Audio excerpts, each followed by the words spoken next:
Hooty hoo, all my stock market gamblers. Welcome today. I'm Tall Mike. So glad you're here. What do we got going on in the markets? Well, the markets continue to press higher to make new highs, right? We're at a topping pattern, right? Okay, so here's the thing. This is the best stock market since 1999. The S&P has gone up the most. You'd have to go back to find a better year. You'd have to go all the way back to 1999 to find a better year for the S&P, right? Okay, so the stock market's having a great year.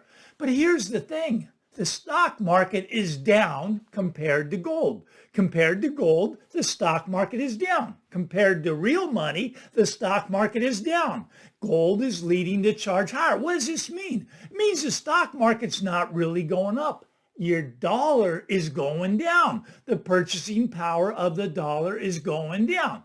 Gold is continuing to outperform. Now, they don't tell you this on the mainstream media. They don't want you in gold. They can't make money in gold. Wall Street makes money when you're in their products, when you're in the stock market, when you're in the ETFs. They make their commissions, right? What do they make when you buy gold? Set it aside. Nothing. They can't charge you anything once you own it because there's no third party involved after you own it, right? Okay, but in the stock market, they get you shifting your money around back and forth. But gold has led the stock market higher for the last 20 years. But they don't talk about it. They don't tell you about it. Now, a lot of these podcasts I listen to, they're calling for a pullback in gold. One guy in the comments every day, gold's going to plunge. Well, I'm waiting for that. I'm hoping for that, actually. Now, a lot of people, I was listening to this one podcast, very reputable gentleman. He says gold's going to come from, where is it at, 27, 28. It's going to come from there. It's going to come all the way down to 2,100. And it's going to do that in the next few months. Now, I'd be very impressed if that happens. I'd be buying hand over fist if that happened. Now, maybe, I do agree that gold is overbought. Silver is overbought, but here's the thing. Both gold and silver are still cheap, and they're going to go much, much, much higher. Gold, 5,000, 10,000. Silver will break triple digits, the $100 barrier, and will go up from there. Now, a lot of people don't have the same take I do, and that's perfectly fine. But if you listen to Harry Dent says gold's going to drop below 1,000. Below 1,000. We're at 2,700. It's going to come all the way down below 1,000. Now, he's calling for the stock market to crash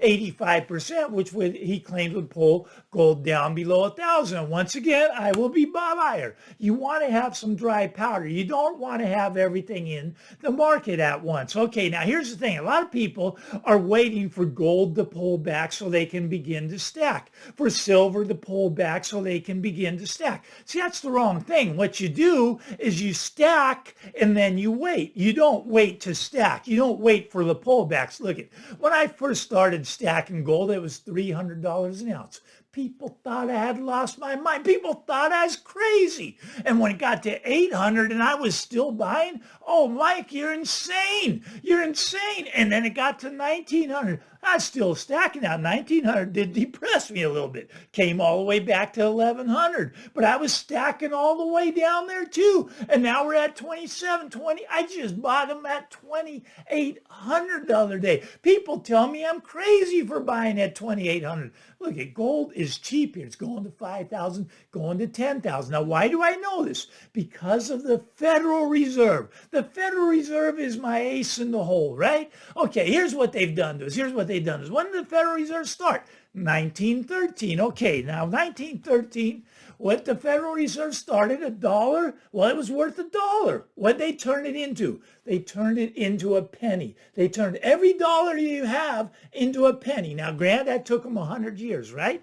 100 years, but they're speeding things up now. The Federal Reserve is starting to speed things up, right? Because they have to keep the prices inflated. They have to keep everything going up, right? Now, if they don't print money, then and everything comes tumbling down. So they have to continue to print money, and they're doing it like in obscene amounts, right? So, okay, if you just start from the year 2000, right? They turned the dollar into a dime. Every dollar you had in 2000 is now worth a dime. Now, how do I know this? Well, look at, okay, here's the thing. Now, back in 1913, gold was $20 an ounce. What is it today? 2,700. Lost more than 99% of the purchasing power. Okay, so that's where you turn the dollar into the penny, right? Turn the dollar into the penny. Now, what about since the 2000? 2000, you could get gold around $300, right? What's it now? Around 3,000. The dollar turned into a dime, right? Dollar into a dime. And this is speeding up. They're continuing to print money into oblivion. There's no stopping in sight. Both politicians that are going to go into the election are going to print money, and they're going to print money like it's going out of style. I mean, everybody is printing money, right? And they say that the deficit for the year is $2 trillion. But I say BS to even that, right? We're spending $2 trillion more than we have. But that's not really the case. You look at the debt clock, go to usdebtclock.org, and you will see that we are printing $1 trillion. Used to be every 100 days, then every 90 days. Now we're down to every 80 days, $1 trillion. So let's just use $1 trillion every 3 months. That's $4 trillion a year. Deficit's not $2 trillion. Deficit is $4 trillion. They will lie to us. But now what's happening? Okay, so here's the thing. Who's getting rich, right? Who's getting rich? People with assets, people that have gold, people that have been stacking gold all along. I've got no complaints. I'm getting rich, right? Because of what? I started buying gold at 300 and they keep pushing it higher. It's going to continue to go higher. Why? Because they can't stop printing. They are insane, and they're going to continue to print the money, right? They're going to continue to hurt people. Now, Mike Maloney, he said something very interesting. If you don't know who he is, you got to Google him. He's a gold and silver guy. But Mike Maloney, anyways, said that the Fed, they're smart, right? They know what they're doing. They know that they're destroying the middle class.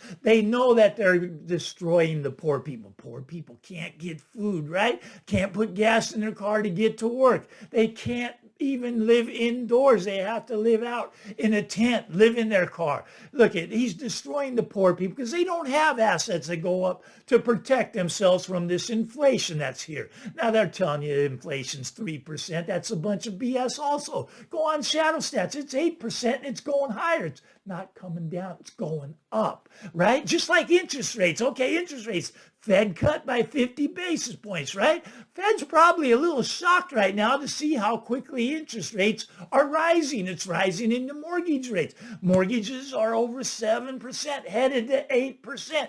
And maybe that's why nobody's buying a home. Look, I was talking to some realtors the other day, and they got listings, right? They have the listings, and that's usually a great thing for the real estate agents. So they sit, what do? They sit in the open house on the weekends, and those open houses have become ghost towns. Nobody's buying. The pool of buyers is shrunken so much that nobody's buying. The days on market are getting longer and longer and longer, right? So they don't have the pool of buyers to choose from. So the homes, even though there's inventory coming on, inventory's increased approximately 40% from this time last year, up 40%. The days on market getting longer, and nobody can afford to buy these houses. So you got the ghost towns to open houses now. That's very fascinating to me. Now, here's the other thing. This is funny. I love this. Okay, all right, I'll pick on Lennar a little bit because I'm really not that big of a fan. I'm not a big fan of Lennar, but okay, now everybody knows.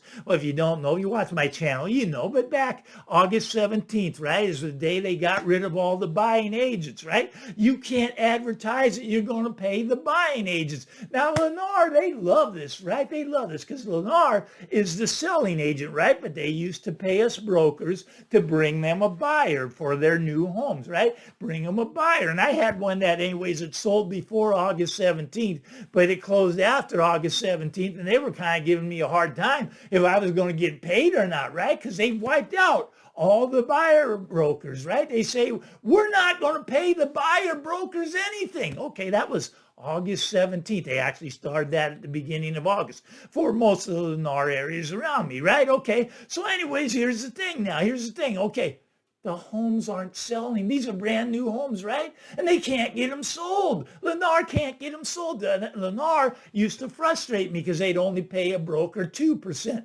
Normal traditions, 3%. Toll Brothers most of the time pays 3%. A lot of the builders pay 3%. But Lennar was cheap, right? Only 2% to the broker. And I don't complain about it. You know, I bring a client in, it's $1 million home. I get a quick $20,000 and I don't have to lift a finger. Lennar does all the work. They won't even let me lift a finger. Matter of fact, they wouldn't even let me go in and inspect the home with my buyer. Now, we sat in their office for a long time, took over an hour and a half to get permission from the head dude at Lennar to let me go in with my buyer to do an inspection with him. My buyer said he ain't going to buy it until we do the inspection.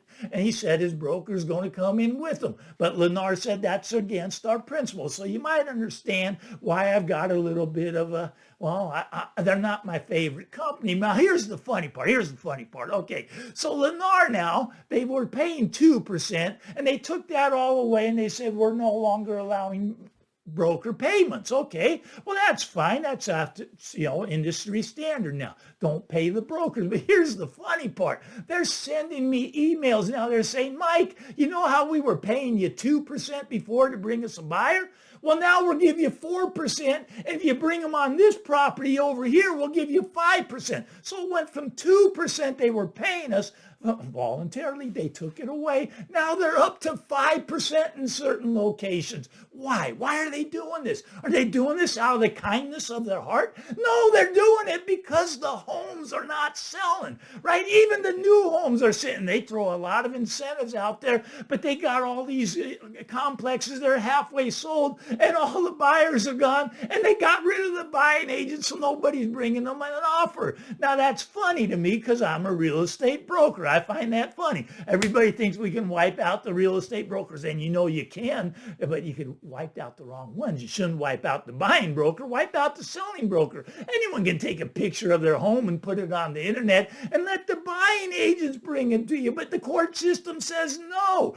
You can still have the selling agent, but you can't have that buying agent. This is fascinating to me. The numbers for real estate are going to be abysmal. Would I short the home builders here? I'm not short the home builders. I am short the NASDAQ, the QQQs, right? Okay, so the QQQs, it came down and comes up now, but made its high in July. The QQQ, it's sitting right about there. I'm calling it a double top, right? 500. I actually got short at 498, right? Okay, now a lot of people should not be shorting the market because they don't understand how to do it. You can get your butt handed to you on a short real easily, and I may get my butt handed to me on this, but I got a small position here, right? Small position. Now, okay, it's at, let's just use rough numbers, 500. I'm willing to risk 5% of that small position. And if it goes up to 525, I'll be stopped out and I'll take my trade off. But if it starts to come down, I will be layering into that trade, and that small position will become a big position. And as it continues to go down, then I'll start to take my profits.